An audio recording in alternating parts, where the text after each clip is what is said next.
Hello everyone. In this lecture, we are going to solve a problem on single stub matching technique. The problem that I have taken in this video is the same as the problem that we have seen in quarter wave transformer method.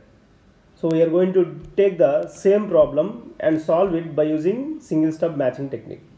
A coaxial cable is used to transmit an amplitude modulated wave from the generator to the antenna whose carrier frequency is 3 GHz. Design a single stub matching network to match a coaxial cable of characteristic impedance 50 ohms with a half dipole antenna whose input impedance is 73 plus j 42.5 ohms.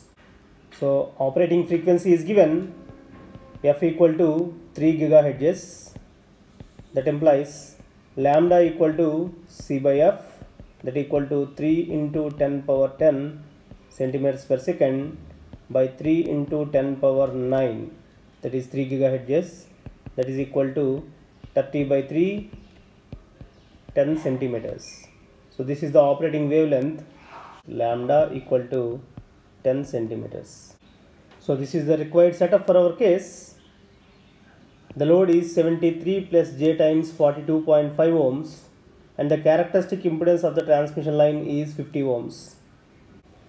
And we need to find out the values of LL, that is position of the stub, and LS, that is length of the stub. Given the value of ZL equal to 73 plus j times 42.5 ohms. But we need load admittance, therefore YL equal to 1 by ZL. If you calculate this value, it is 0.0102 minus 0.0059 J. Since it is admittance, the units are mhos. The characteristic impedance is also given, that is ZO equal to 50 ohms. Let us convert this characteristic impedance to characteristic admittance, that is YO equal to 1 by ZO, that equal to 1 by 50 ohms, which gives you 0.02 mhos. In order to represent this ZL on Smith chart, we need a normalized impedance or normalized admittance. Therefore, the normalized admittance YL bar equal to load admittance by characteristic admittance, that equal to 0.0102 minus 0.0059 J by 0.02, that equal to 0.5 minus J times 0.3. Therefore, normalized load admittance equal to 0.5 minus J times 0.3. And we represented this normalized admittance as YL bar equal to G plus J times B. That means the value of G is equal to 0.5 and the value of B equal to minus 0.3. As you are aware, G represents normalized conductance and B represents normalized susceptance. First of all, you have to represent this normalized load on the Smith chart. On an admittance Smith chart, you know that this is a short circuit connection point, this is an open circuit connection point, and we require YL bar equal to 0.5 minus J times 0.3, and that point is available here on the Smith chart, and I represented it as YL bar equal to 0.5 minus J times 0.3. Second step, a constant gamma circle is drawn with this radius and center at this point, and that circle is this green color circle that I am drawing now. So this circle represents constant gamma circle. Step 3, you have to identify this point on the Smith chart where you have the admittance in this direction is 1 plus J times B dash and the admittance in this direction is minus J times B dash. For that, you have to draw a circle G equal to 1 on the Smith chart, and G equal to 1 on the Smith chart represents this circle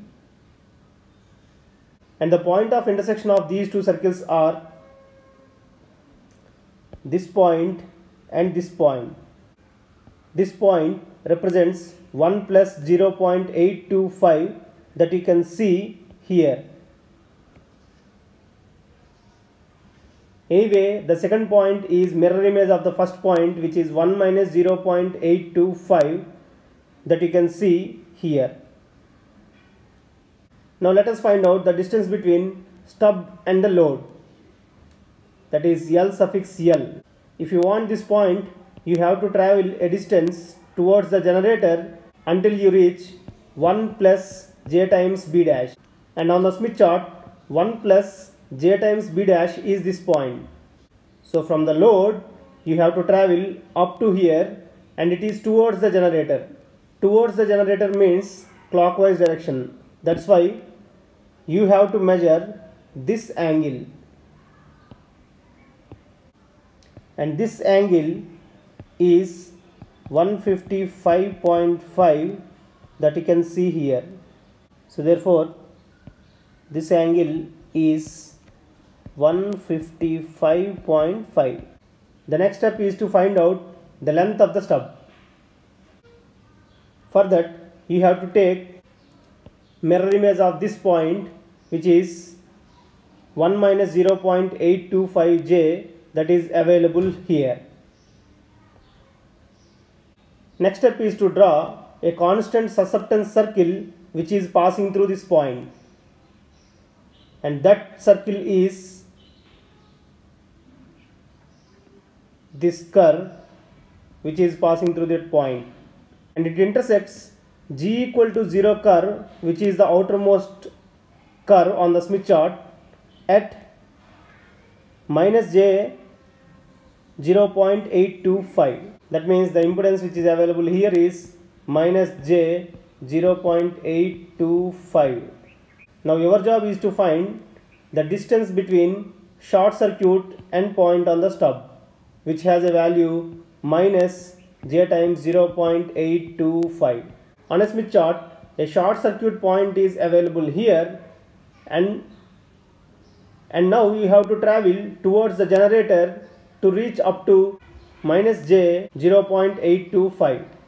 That means from here to here. Now you need this angle on the Smith chart.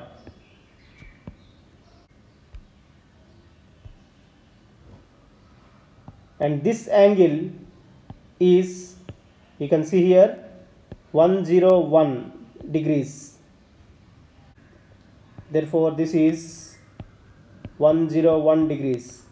So you have two angles now. One is L suffix L, which is 155.5 degrees, and second one is L suffix S, that is 101 degrees. And on a Smith chart, you know that lambda corresponds to 720 degrees, and here LL corresponds to 155.5 degrees. By using these two equations, I can write LL by lambda equal to 155.5 degrees by 720 degrees, which equal to 0.215. That implies L suffix L equal to 0.215 lambda, and you know the value of lambda, which we already derived, that is 10 centimeters. Therefore I can write LL equal to 2.15 centimeters. Now we have to find out the value of LS. On a Smith chart, lambda corresponds to 720 degrees, LS corresponds to 101 degrees. By using these two, L suffix S by lambda, I can write it as 101 by 720 degrees, that equal to 0.140.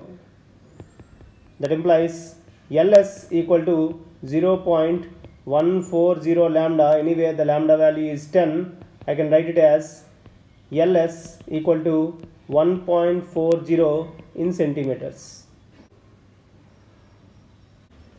Therefore, the required single stub matching network to match an antenna which has an input impedance of 73 plus j times 42.5 ohms to a characteristic impedance of coaxial cable which is 50 ohms is distance from the load to stub is 2.15 centimeters and the length of the stub is 1.40 centimeters. This is the required matching network. Thank you.